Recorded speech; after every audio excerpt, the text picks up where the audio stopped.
안녕하십니까. 신영일의 비즈정보 플러스입니다. 추운 날씨에 먹기 좋은 음식 하면 꼬막을 빼놓을 수 없는데요. 꼬막에는 필수 아미노산과 단백질이 풍부해서 아이들의 성장 발육에 도움을 주고 베타인과 타우린이 많이 들어있어서 숙취 해소에도 효과가 있다고 합니다.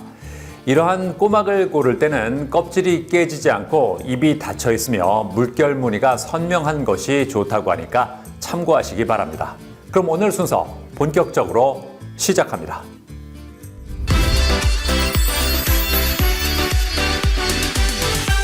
추운 날씨가 이어지면서 따뜻한 국물 요리를 찾는 사람들이 많습니다. 특히 요즘에는 웰빙이라는 테마가 있는 쌀국수를 즐겨 먹는 사람들이 늘어나고 있다는데요. 자, 그래서 이번에는 남녀노소 모두의 입맛을 사로잡은 베트남식 전통 쌀국수를 선보인 곳을 소개해드리겠습니다. 요즘에는 평생 직장이라는 개념이 사라지고 취업률까지 낮아지면서 많은 사람이 창업으로 눈을 돌리고 있다고 합니다. 하지만 창업 시장의 어려움도 만만치 않다고 하는데요. 지속되는 경기 불황과 최저임금 인상 및 임대료 상승, 그리고 외식 감소 등 삼중고에 시달리는 창업자들이 많기 때문이라고 합니다. 이에 많은 예비 창업자가 체계화된 시스템과 본사의 다양한 창업 지원을 받을 수 있는 프랜차이즈 외식업 창업을 고려한다는데요. 다만 요즘에는 외식 창업 경쟁이 과열될 정도로 외식 프랜차이즈 브랜드의 수가 많기 때문에 창업 비용과 지원 제도, 경쟁력 등 꼼꼼히 알아보고 선택해야 한다고 합니다. 부산에 위치한 한 매장. 이곳은 쌀국수를 전문으로 하는 곳으로 쌀국수뿐만 아니라 다양한 베트남 음식을 선보이며 친절한 서비스로 많은 고객에게 큰 인기를 얻고 있다는데요. 대중적이지만 대중적이지 않은 창업을 할 수는 있으나 누구나 쉽게 창업할 수 없는 브랜드를 고민하다가 동남아 음식을 찾게 되었고 그 중에서 베트남 쌀국수를 전문으로 하는 브랜드를 만들게 되었습니다. 창업을 결심하면서 잠시 반짝이는 브랜드가 아닌 오랫동안 사랑받는 음식을 만들고 싶었습니다. 나탄 소재의 전등과 야자수, 그리고 베트남 모자 등 다양한 소품을 활용하여 마치 베트남에 온 것 같은 이국적인 분위기를 자아내는 곳으로 특히 젊은 층과 연인 고객들이 많이 찾고요. 주말에는 줄을 서서 대기해야 할 정도로 많은 고객들로 북적인다고 합니다. 그렇다면 이곳의 대표 메뉴인 쌀국수의 맛은 과연 어떨까요? 쌀국수를 즐겨 먹는 편은 아닌데 평소에 여기 와서 먹어보니까 담백하고 맵지도 않고 애들하고 같이 먹기 좋더라고요. 다음에 또 와서 먹을 것 같아요. 고객들 모두가 입을 모아 칭찬하는 쌀국수는 어떻게 만들어질까요? 우선 고기를 하루 전날부터 흐르는 물에 담가 핏물을 뺀 다음 부드럽고 진한 육수를 내기 위해 소고기 양지와 아롱사태를 4시간 이상 끓인다고 합니다. 여기에 각종 엄선된 향신료와 특제 소스를 넣어 중독성 있는 육수를 만든다는데요. 탱탱하게 잘 삶아진 면발 위에 육수를 부어주고 아삭한 숙주와 고기를 얹어주면 맛있는 쌀국수가 완성된다고 합니다.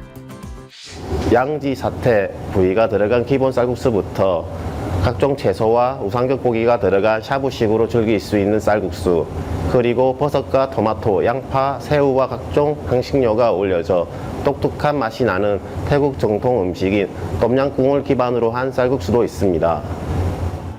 쌀국수 외에도 쌀가루와 코코넛 가루, 강황 반죽에 채소와 새우, 돼지고기를 얹어 반달 모양으로 접어 튀기듯이 부쳐낸 베트남 요리인 반새우와 숯불향을 입혀 구운 돼지고기와 얇고 가는 라이스 누들, 각종 채소를 소스에 찍어 먹는 분짜, 그리고 껍데기가 얇고 부드러운 게를 튀겨 카레로 볶은 음식인 푸파퐁 커리도 인기 메뉴라고 하는데요. 한편 이곳엔 고객들의 반응이 좋을 뿐만 아니라 본사에서 예비 창업자들의 창업 자금과 매장 운영 능력, 상권 등 맞춤 상담을 진행하여 창업을 도와준다고 하는데요. 저희의 창업 교육 시스템은 본점에서 1대1로 현장 교육을 실시합니다. 교육을 마치면 바로 매장에 투입되어 장사 및 운영할 수 있도록 교육하고 있습니다. 슈퍼바이저는 가맹점 오픈 이후 9박 10일 현장에서 오픈부터 마감까지 함께함으로써 오픈 매장을 빠르게 안정화시킬 수 있도록 하고 있습니다. 청년층의 취업이 힘들어지고 직장인들의 은퇴는 빨라지면서 창업 전선에 뛰어드는 사람들이 늘고 있다는데요. 유행을 타지 않고 건강과 맛 모두를 챙기고 체계적인 창업 지원 시스템까지 갖춰진 쌀국수 프랜차이즈를 통해 창업을 시작해보는 건 어떨까요? 저희는 모든 가맹점과 오래 가는 음식을 만들고 싶습니다. 그리고 신메뉴와 가맹점이 모두 잘 될 수 있게 많은 것을 개발하고 노력하겠습니다.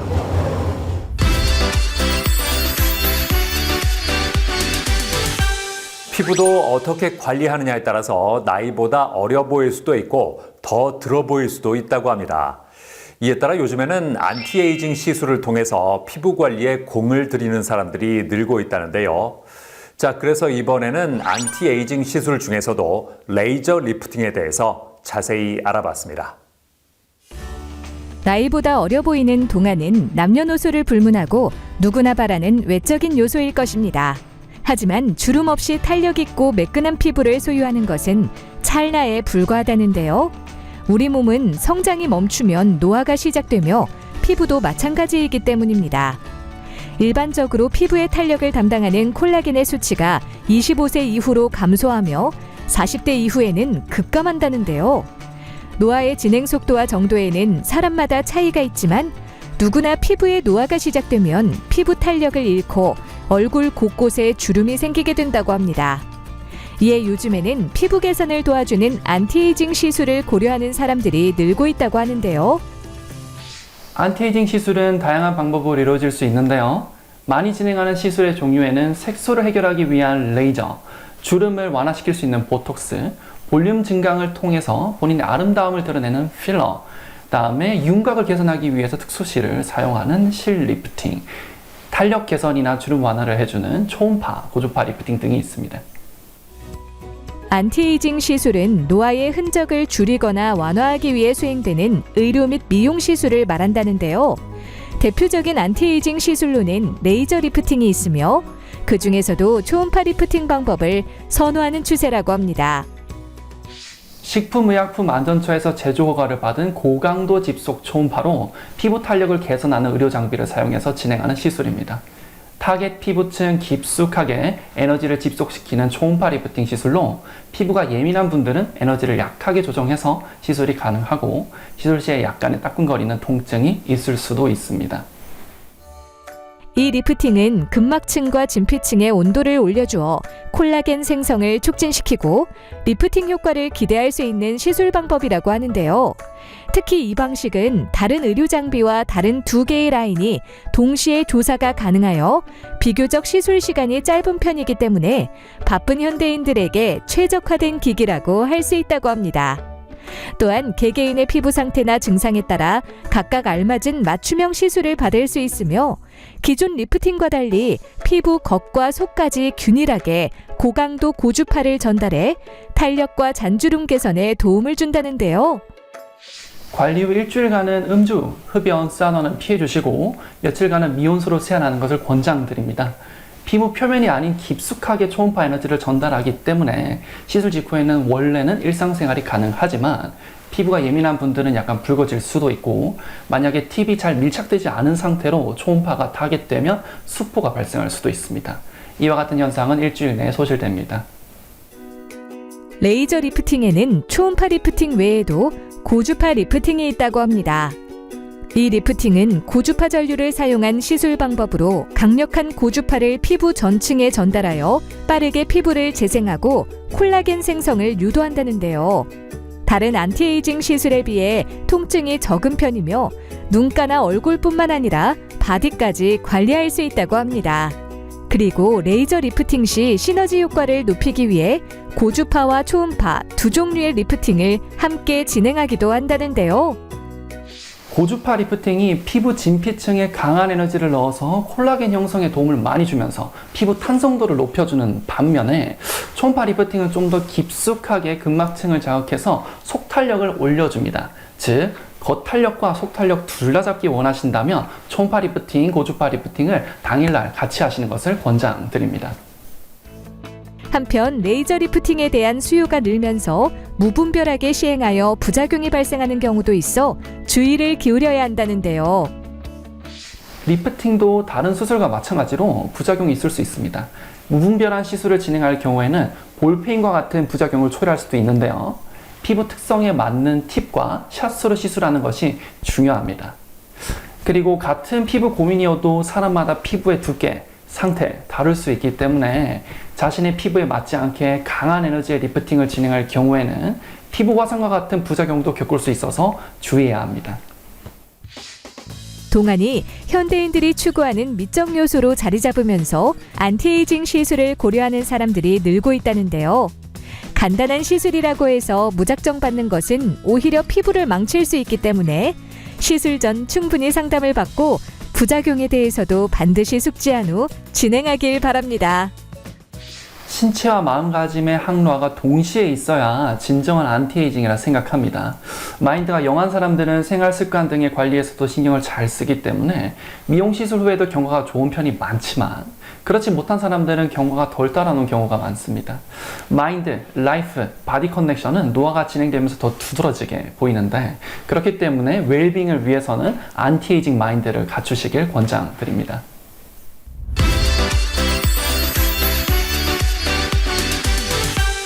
최근 나이와 성별을 불문하고 탈모에 대해 고민하는 사람들이 많아졌다고 합니다. 이에 따라 탈모 고민을 덜어줄 수 있는 대안이 주목받고 있다는데요.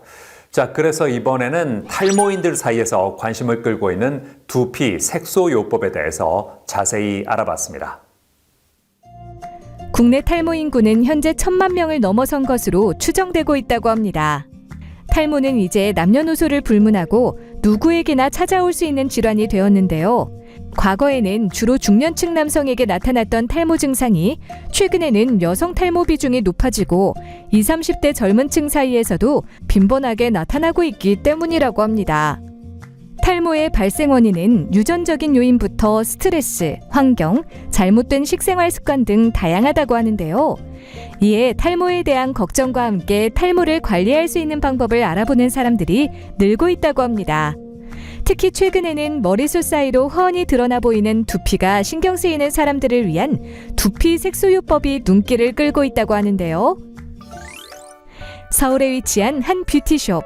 이곳은 두피 색소요법을 통해 많은 사람이 탈모 콤플렉스로부터 벗어날 수 있도록 도와주고 있다는데요. 박지유 대표는 어떻게 해서 두피 색소요법을 시작하게 되었을까요?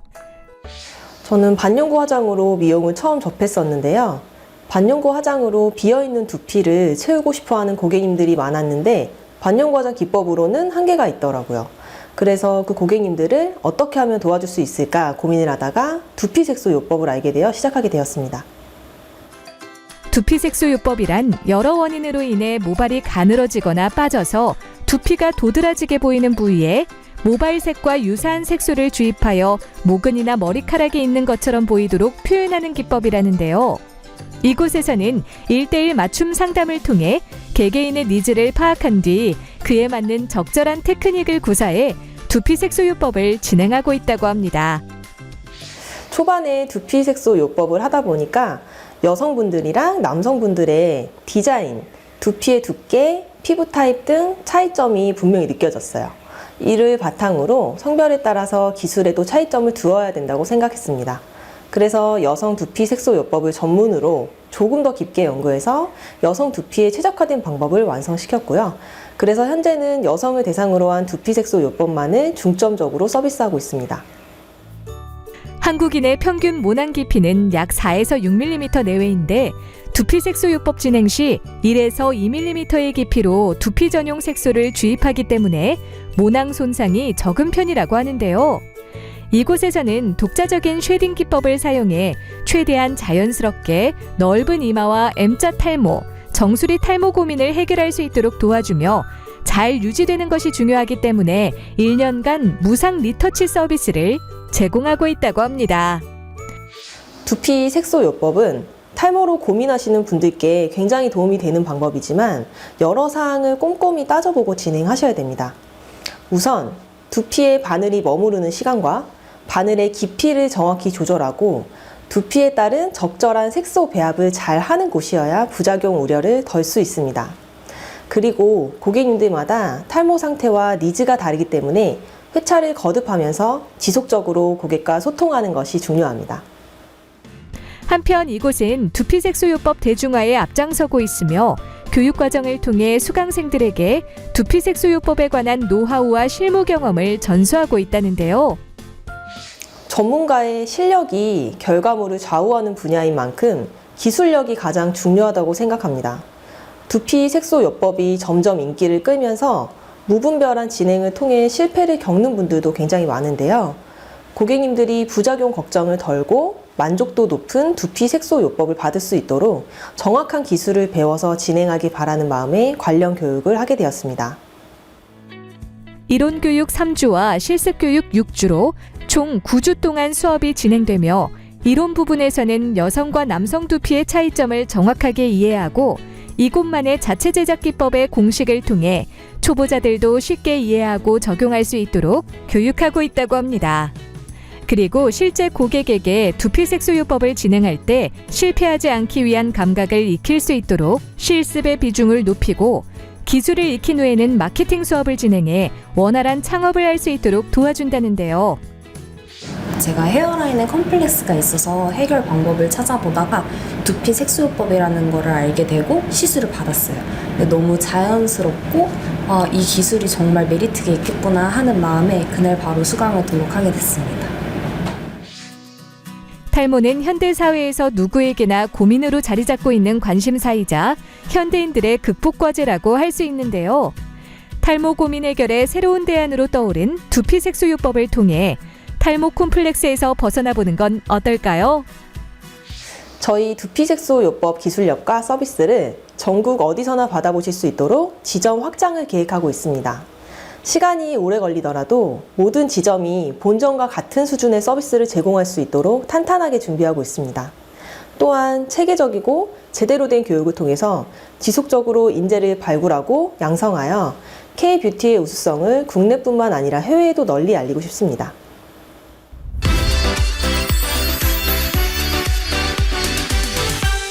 기성세대는 주로 잘 외우고 지식을 쌓는 교육을 받아왔고 그것이 가장 좋은 교육이라고 믿었습니다. 하지만 시대가 변함에 따라 사회는 창의력과 문제 해결 능력이 있는 인재를 요구하고 있는데요. 이런 가운데 논리적 사고력과 창의력을 함양할 수 있는 교육 콘텐츠를 개발하는 곳이 있습니다. 만나보시죠. 세상이 빠르게 변화하고 있다고 합니다. 이른바 4차 산업혁명 시대가 되면서 경제, 사회, 문화, 예술, 교육 전 영역에서 첨단 기술을 융합하려는 움직임이 활발하다는데요. 특히 산업혁명 시대를 주도하는 과학기술의 변화가 본격화되면서 미래 세대인 청소년 교육의 중요성이 높아졌다고 합니다. 이제 더 이상 기존의 정보 전달과 암기 위주의 지식 습득만으로는 미래를 보장받을 수 없는 시대가 되었다는데요. 아이들이 미래 사회에서 직면하는 대부분의 문제는 창의적인 능력을 요구받기 때문이라고 합니다. 따라서 어릴 때부터 아이들의 창의성을 발견하고 길러주는 경험이 중요하다는데요. 이러한 가운데 아이들의 잠재력과 역량을 최대한 이끌어낼 수 있도록 다양한 교육 프로그램을 선보이는 곳이 있다고 해 찾아가 보았습니다. AI 기술이 급속도로 우리의 일상에 스며들고 있습니다. 지식이 더 이상 경쟁력이 될 수 없는 시대로 접어들면서 교육도 대전환이 필요합니다. 저희는 창의적인 생각과 몰입, 문제 해결력 등을 체계적으로 교육할 수 있는 프로그램을 개발하려는 목적으로 2018년에 설립된 출판사입니다. 현재 사고력 교재 출판 브랜드로 소비자들의 사랑을 받고 있습니다. 이곳은 아이들에게 지식을 알려준다는 생각을 버리고 생각을 이끌고 함께 문제를 해결하면서 높은 자존감을 심어주는 교육을 알리고 싶었다고 하는데요. 그동안 어떤 교재를 만들었을까요? 생각과 몰입을 경험하면서 문제 해결력을 키워주는 교재 시리즈를 현재 100건 가까이 개발하였으며 교과 수학을 확장하고 응용하는 교구 사고력 교재 시리즈가 있습니다. 또한 입체 기하를 처음으로 터득하는 과정인 입체 도형의 체험 교재 시리즈와 중등 전 과정의 평면 도형을 컴퍼스와 자로 탐구하는 평면 도형과 작도 교재 시리즈를 개발하여 영재교육센터 및 수학 전문학원에서 폭넓게 사용하고 있습니다. 아이들이 문제 해결에 즐거움을 느끼며 논리적 사고력과 창의성을 함양할 수 있는 교재를 선보인 이곳. 현재 영재교육센터와 공부방, 그리고 수학학원과 문화센터 등 다양한 곳에 교재를 공급하면서 교사 양성도 병행하고 있다는데요. 과거 수학학원을 직접 운영했었는데요. 수학 문제를 푸는 학생들의 모습을 보면 대부분 문제 해결의 기쁨이 전혀 느껴지지 않더라고요. 단지 과제를 수행할 뿐이었죠. 그래서 학생들에게 정말 필요한 게 무엇인지 고민하고 교육 자료를 수없이 직접 만들었는데요. 이러한 경험이 없었다면 현재 사업장은 없었겠죠. 경기도에 위치한 한 영재교육센터. 이곳은 사고력 교재 출판 브랜드 회사에서 운영하는 곳으로 아이들의 다양한 잠재력과 창의력을 발전시킬 수 있도록 교육을 진행하고 있다는데요. 저는 타고난 능력으로 영재를 판단하지 않고 자신의 능력을 최대한 발휘할 수 있는 사람이 영재라는 생각으로 교육을 진행합니다. 생각과 몰입을 습관화해서 자연스럽게 학생들의 능력의 한계치를 높여나가도록 하고 있습니다. 즐겁게 퍼즐 문제를 푸는 아이들. 이번 수업은 세계 퍼즐 대회에서 출제된 다양한 유형의 문제로 구성된 교재를 바탕으로 한 수업이라는데요. 퍼즐은 정교한 규칙을 가지고 있어 알고리즘을 구성하고 문제 해결력을 키우는 데 효과적인 교육 방법으로 아이들은 이 수업을 통해 스스로 몰입하는 경험을 하며 논리적인 사고를 기를 수 있다고 합니다. 그 다음 수업은 수리와 논리, 규칙, 평면 도형 및 공간 등 여러 영역의 문제를 맨사 퍼즐 유형으로 구성한 교재를 바탕으로 진행되었는데요. 선행학습이 요구되는 문제들은 배제하고 생각만으로 문제 해결이 가능한 유형으로 되어 있으며 문제의 다양한 접근으로 생각의 재미를 느끼도록 유도한다고 합니다. 게다가 아이들이 풀이 과정을 적어보면서 사고의 유연성과 생각하는 힘을 키울 수 있게 도와준다는데요. 지식이 제 머릿속에 들어와서 공부에 집중이 잘 돼요. 처음에는 어려웠는데 하다 보니까 쉬워가지고 재밌어요. 4차 산업혁명 시대에는 창의적인 문제 해결력을 갖춘 인재가 필요한데요. 생각과 몰입을 경험하면서 문제 해결력을 키울 수 있도록 돕는 교육 프로그램을 통해 아이들이 자신의 행복을 찾아가면서 사회가 요구하는 인재로 성장할 수 있길 기대해 봅니다. 지속적으로 교육 프로그램을 보완하면서 저희 교재를 영어 버전으로 출시하여 어학원 및 세계시장 공략에 나설 계획입니다. 또한 노령층을 대상으로 한 인지능력 향상 프로그램도 개발하여 치매 예방에도 기여할 계획입니다.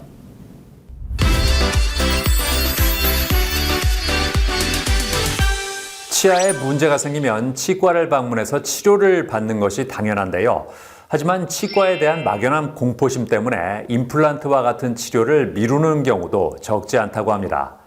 자, 그래서 이번에는 임플란트 수술에 대한 공포심과 두려움을 덜 수 있는 수면 디지털 임플란트에 대해서 자세히 알아봤습니다. 기대 수명이 길어지는 가운데 치아의 중요성이 부각되고 있다고 합니다. 치아는 작지만 우리의 건강과 삶에 미치는 영향이 크기 때문이라는데요. 튼튼한 치아는 식사를 즐길 수 있도록 돕고 명확한 발음을 가능하게 하며 소화를 원활하게 합니다. 이러한 치아는 노화를 비롯해 사고나 구강질환 등 다양한 이유로 상실될 수 있다는데요. 치아를 상실하게 되면 저장 능력이 저하돼 소화장애나 부정확한 발음 문제를 일으킬 수 있는 만큼 치아의 빈 공간을 채우는 것이 중요하다고 합니다. 대표적인 치료 방법으로는 임플란트 수술을 꼽을 수 있다는데요. 임플란트는 잇몸을 절개하여 인공 치아를 식립한 후 지대지와 보철모를 끼우는 방식을 통해 상실된 저작 기능을 재건하는 방법입니다. 기존의 틀니나 브릿지가 갖고 있던 단점은 보완해주면서 주변 치아를 따로 삭제하지 않고도 단단하게 고정시킬 수 있어 선호도가 높은 치료 방법으로 손꼽힙니다. 인공 치아로 자연 치아의 저장력과 심미적인 면을 유사하게 회복할 수 있는 임플란트. 많은 장점이 있음에도 불구하고 수술 과정에서 발생하는 통증이나 부담감 때문에 치료를 망설이는 경우가 많으며 치과 공포증으로 인해 치료에 대한 거부감을 가지고 있는 경우도 적지 않다는데요. 이에 요즘에는 치과 공포증을 극복하기 위한 방법으로 의식화 진정요법을 이용한 수면 디지털 임플란트가 주목을 받고 있다고 합니다. 수면 디지털 임플란트는 맨정신이 아니라 가수면 상태를 유도해 잠을 자듯 편안한 상태에서 치료를 받을 수 있는 수술 방법입니다.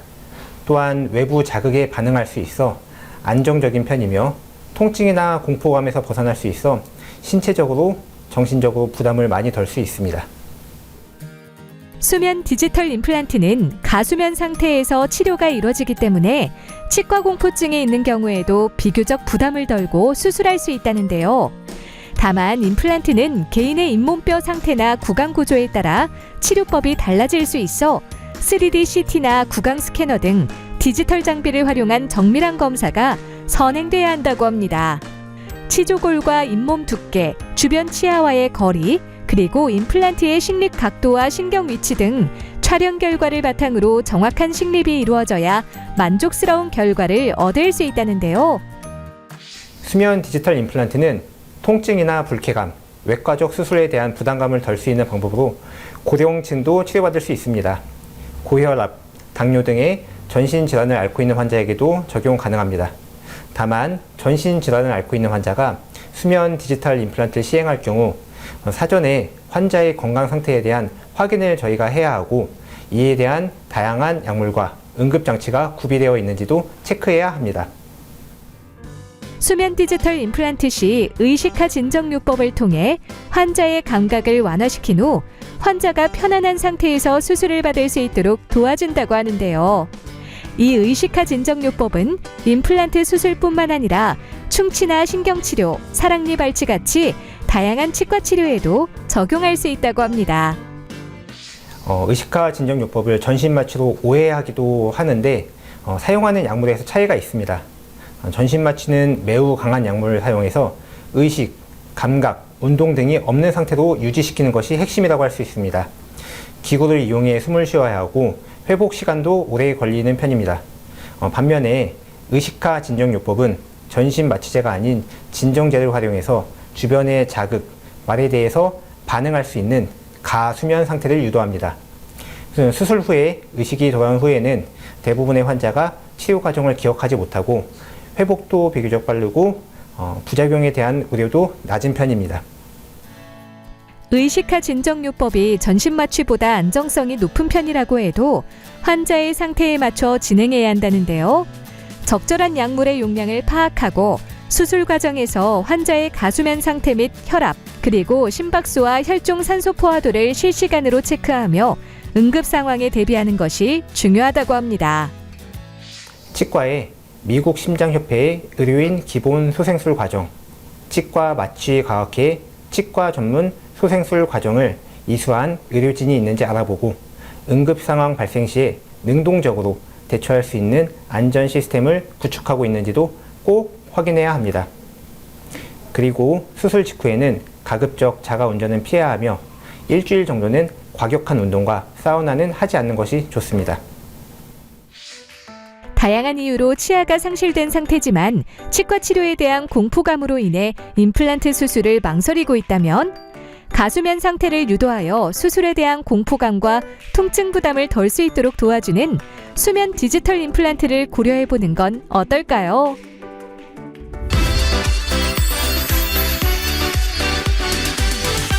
사람의 손길로 만들어지던 음식에 이제는 첨단 기술이 접목되고 있습니다. 로봇이 음식을 만들고 서빙까지 하는 영화에서나 보던 일이 현실로 펼쳐지고 있는데요. 자, 이런 가운데 미래 식품 산업의 트렌드를 엿볼 수 있는 푸드테크 전시회가 열렸습니다. 만나보시죠. 음식은 사람이 살아가는 데 중요한 요소 중 하나로 삶의 원천이라고 할 수 있는데요. 오랫동안 지속되어 왔던 우리의 식문화에 변화의 바람이 불고 있다고 합니다. 코로나19 이후 소비자들은 단순히 음식 섭취로 얻는 즐거움이 아닌 안전하고 가치 있는 생활, 건강하고 편리한 생활을 위한 식품 소비를 추구한다는데요.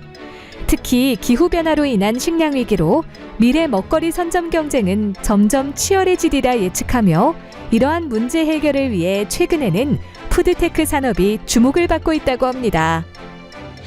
안녕하세요. 고은재 리포터입니다. 저는 지금 한 전시회장에 나와 있는데요. 오늘 이곳에서 굉장히 뜻깊은 전시가 열리고 있다고 해서 여러분들께 소개해드리려고 이렇게 찾아왔습니다. 바로 자리 잡고 있는 미래 성장 산업이죠. 푸드테크 관련 기업들이 참여해서 다양한 푸드 트렌드를 한자리에서 만나볼 수 있는 그런 행사라고 하는데요. 그렇다면 지금 바로 푸드테크 기업들 만나러 가보실까요? 이곳은 대규모의 식품종합 전시회로서 국내외 프리미엄 식품부터 대체식품, 그리고 제조 자동화와 스마트 유통까지 개인 맞춤형 식탁을 위한 미래식품 산업 트렌드를 선보였는데요. 다양한 푸드테크 혁신 제품과 신기술 가운데 많은 관람객이 모여있는 부스가 있어 찾아가 보았습니다. 이곳은 세포 배양 기술을 바탕으로 배양육 제조 시설을 갖추고 상품 개발까지 진행하는 곳이라는데요. 첫 번째로 어떻게 해서 이 푸드테크 전시회에 참여하게 되셨을까요?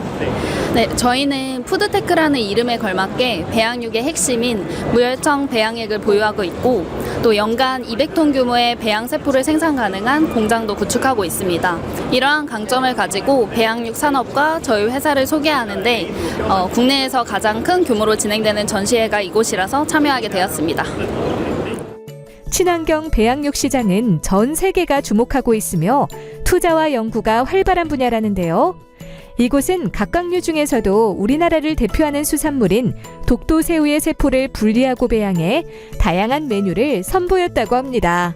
새우 세포에 집중한 이유는 소나 돼지 같은 육가공 제품과 달리 각각류를 연구하는 곳이 드물고 인류에게 중요한 해양 환경 오염에 대한 우려와 관심이 있었기 때문이라는데요.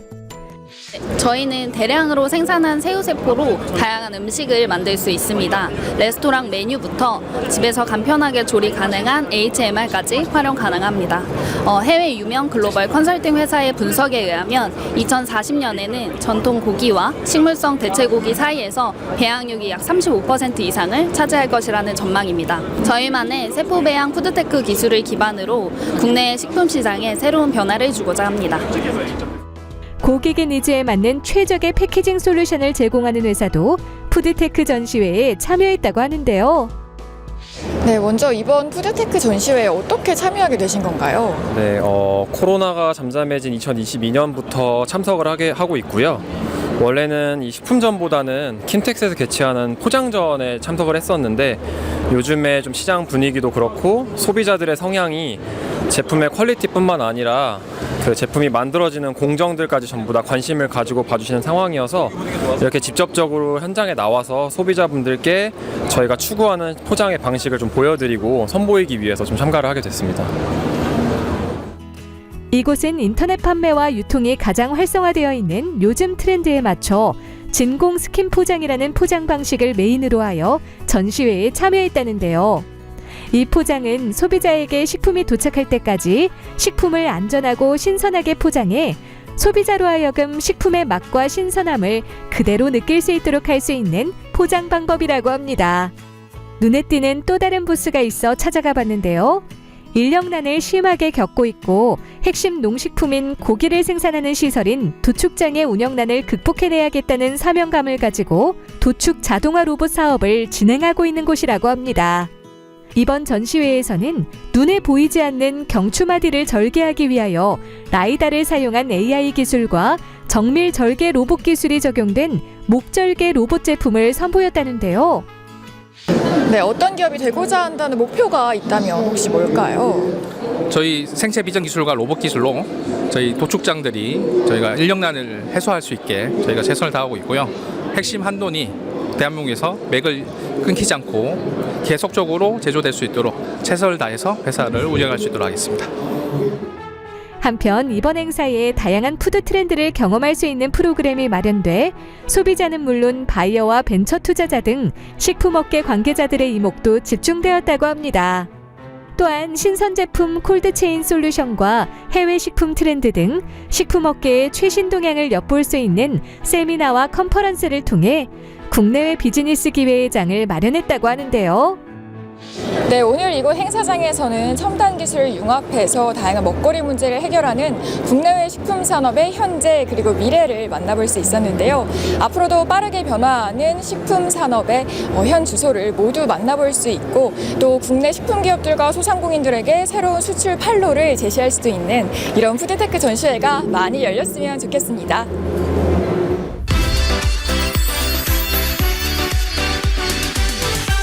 건물도 시간이 지나면서 나이를 먹는다고 하는데요.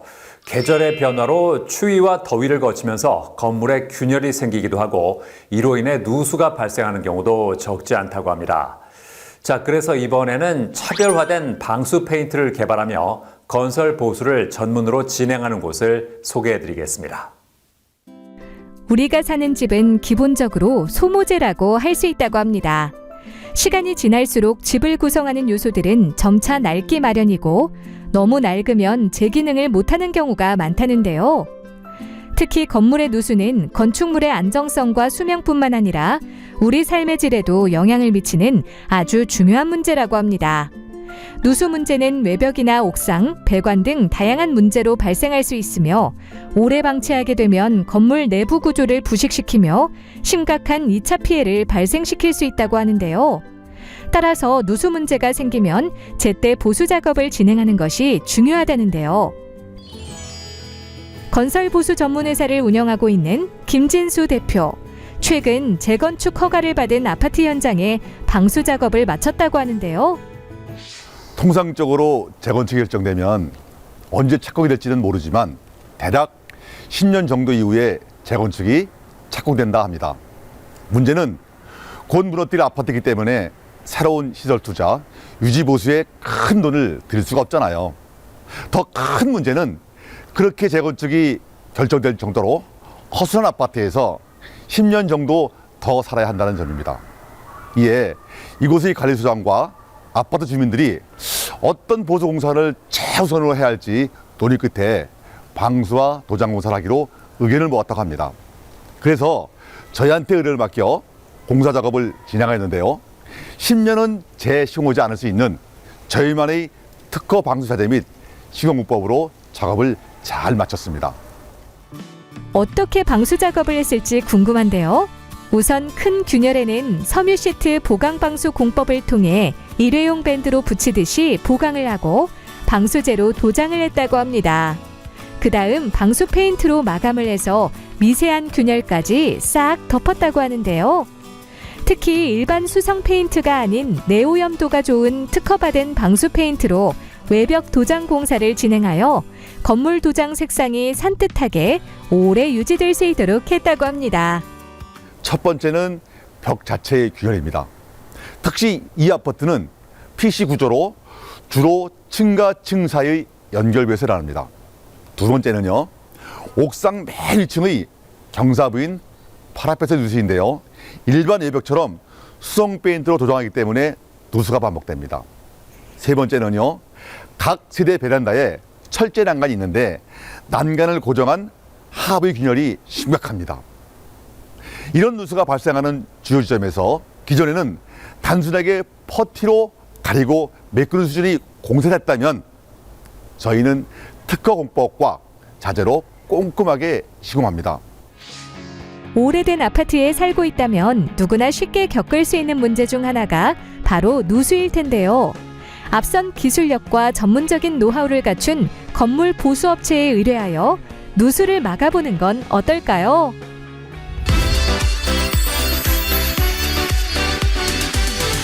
김진수 대표와 함께 자세한 말씀 나눠보겠습니다. 안녕하세요. 네, 안녕하세요. 방수 사업을 하게 된 이유가 뭘까요? 집에서 물이 새면 곰팡이 때문에 문제고요. 또는 공장 같으면 그 품질에 영향이 줄까봐 스트레스 받습니다.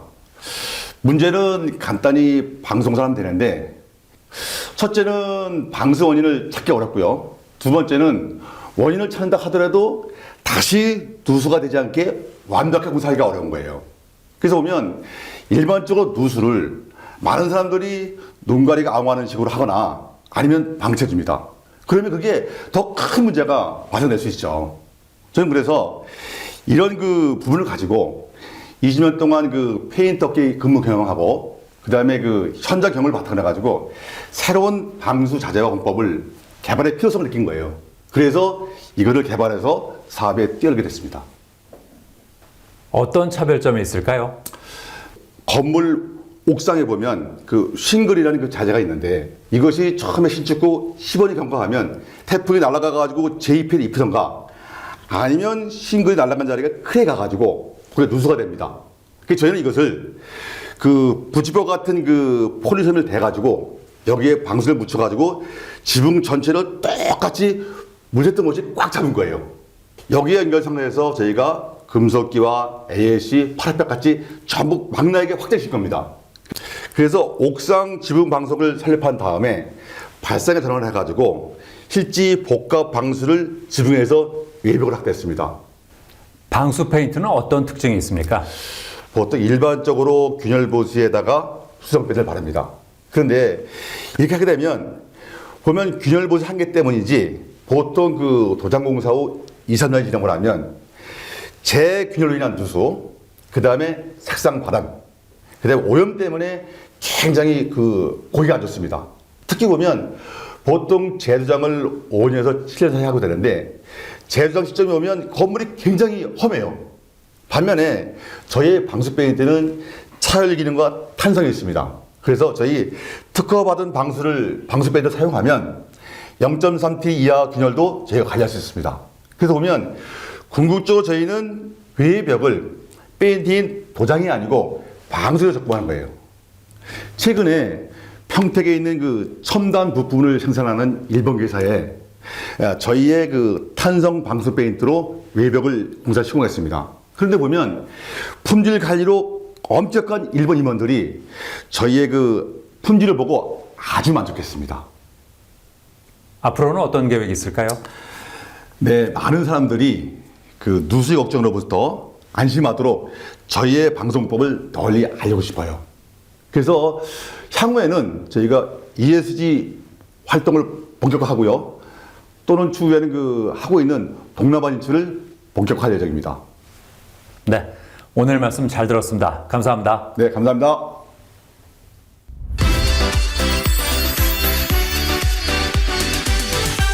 전립선 비대증은 중장년 남성들에게 감기와 같은 병이라고 불린다는데요. 그만큼 발병률이 높기 때문인데 50대 이상의 남성은 주기적으로 검진을 받아보는 것이 좋습니다. 자, 그래서 이번에는 전립선 비대증이 발생하는 원인부터 증상, 치료 방법까지 자세히 알아봤습니다. 쌀쌀한 겨울철 갑작스러운 기온 변화는 신체의 적응력을 떨어뜨리고 소변량을 늘려 면역체계뿐만 아니라 전립선에도 영향을 미친다고 합니다. 만약 소변을 봐도 시원치 않고 소변 세기가 전보다 약해지며 자다가 일어나 화장실을 자주 간다면 전립선 비대증을 의심해 볼 수 있다는데요. 전립선 비대증이란 무엇일까요? 전립선은 전립선액을 만드는 기관으로 방광 아래쪽에 위치하고 있습니다. 전립선액은 정자의 운동을 도와주는 액입니다. 나이가 들면서 이러한 전립선이 커지게 되는데요. 전립선이 커지면 소변이 지나가는 길을 누르게 되고 그로 인해 소변 가는 길이 좁아지게 됩니다. 이로 인해 여러 가지 증상이 나타나는 것이 전립선 비대증입니다. 전립선 비대증은 당장 고통은 없어도 점차 삶의 질을 떨어뜨리기 때문에 의심 증상이 나타난다면 병의원에 방문해 검사를 받아봐야 하는데요. 전립선 MRI를 시행하여 현재 증상의 정도와 전립선의 크기, 그리고 양성 종양 등 부수적인 병변 여부를 확인한 뒤 시술 가능 여부를 판단한다고 합니다. 증상은 크게 배뇨 증상과 저장 기능의 문제로 나뉩니다. 첫 번째로 배뇨 증상은 소변 보는 것이 불편한 증상입니다. 이는 소변이 가는 길 자체가 좁아져서 생기는 증상인데요. 소변 보기가 힘들다, 소변 보다가 끊긴다, 소변 줄기가 가늘어진다 등 증상이 있을 수 있습니다. 두 번째인 저장 기능의 문제는 방광 기능의 문제입니다. 소변 가는 길이 좁아지면서 여러 가지 문제가 생기면 방광이 그걸 극복하기 위해서 열심히 일하게 됩니다. 이렇게 소변을 볼 때 방광이 일을 많이 하게 되면서 방광벽이 두꺼워지고 민감해지면서 저장 기능에 문제가 생기게 됩니다. 소변을 너무 자주 보는 빈뇨, 소변을 못 참는 긴박뇨, 밤에 깨서 소변을 봐야 하는 야간뇨, 이렇게 세 가지 증상이 나타날 수 있습니다. 전립선 비대증 증상이 심하지 않은 경우 약물 치료를 우선으로 하고 약물 치료에 효과가 없거나 약물로 인한 부작용이 있다면 수술적, 비수술적 치료를 고려해 볼 수 있다는데요. 요즘 주목받고 있는 전립선 비대증 치료로는 전립선 동맥 색전술을 꼽을 수 있다고 합니다. 이 시술은 전립선으로 혈액을 공급하고 있는 전립선 동맥을 차단하여 전립선의 크기를 줄이는 시술로 국소 마취만으로도 시행이 가능하고요. 시술 도중이나 시술 후에 통증이 거의 없어서 일상생활로 빠르게 복귀할 수 있다고 하는데요. 사전 검사에서 전립선 MRI를 먼저 시행하게 되는데 혈관 질환이 있거나 수술을 해서 전립선 동맥이 없는 경우, 전립선암 등의 악성 질환이 있는 경우에는 시술을 할 수 없습니다. 본원 경험상 사전 검사 환자의 약 5% 정도에서 전립선암이 의심되어 경과 관찰 또는 조직 검사 시행을 권유했습니다. 또한 전립선의 크기가 작은 경우 전립선 동맥 색전술보다는 다른 치료가 효과적일 수 있어 상황에 맞는 치료법을 권유합니다. 중년 남성들의 말 못할 고민거리 중 하나인 전립선 비대증. 만약 증상이 의심된다면 방치하지 말고 초기에 병의원에 방문해 검사를 받은 뒤 적절한 치료를 진행하길 바랍니다.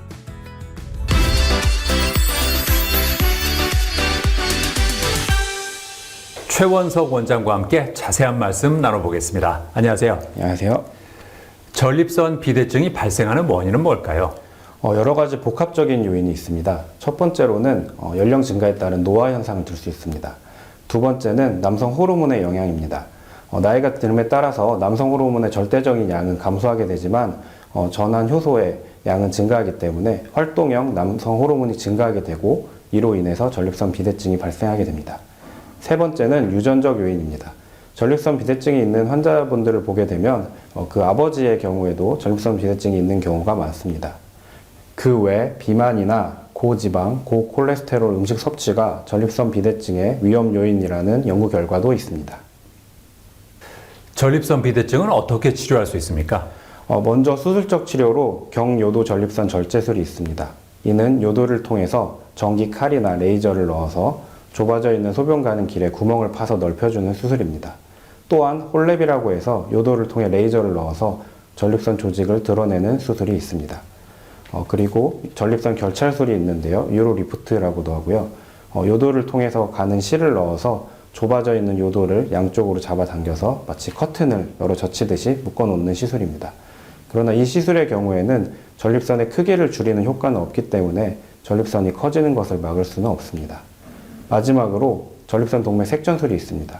색전술의 경우에는 전립선에 영양분을 공급하는 전립선 동맥을 막아서 전립선의 크기를 줄여주는 시술입니다.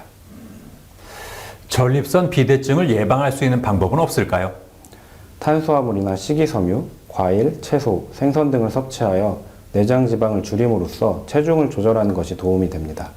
또한 소변을 너무 오래 참지 않기, 과음하지 않기, 자극이 강한 음식이나 음료, 커피 등의 섭취를 삼가기, 육류 섭취를 줄이기 등도 도움이 됩니다.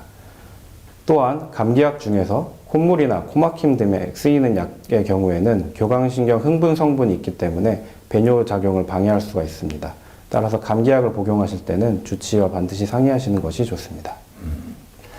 전립선 비대증 환자들에게 어떤 조언을 해주고 싶으세요? 전립선 비대증의 경우 나이가 증가함에 따라서 발병률이 증가하기 때문에 50대 이상의 남성이라면 주기적으로 전립선 검진을 받아보시는 것이 좋습니다. 전립선 비대증을 장기간 방치하게 되면 합병증이 발생할 수 있기 때문에 너무 병을 키우지 않게 너무 늦지 않도록 치료하는 것이 중요합니다. 전문의와 충분히 상의한 후에 적합한 치료를 하신다면 그동안 불편하셨던 소변 증상이 훨씬 개선될 수 있을 것입니다. 네, 오늘 말씀 잘 들었습니다. 감사합니다. 감사합니다.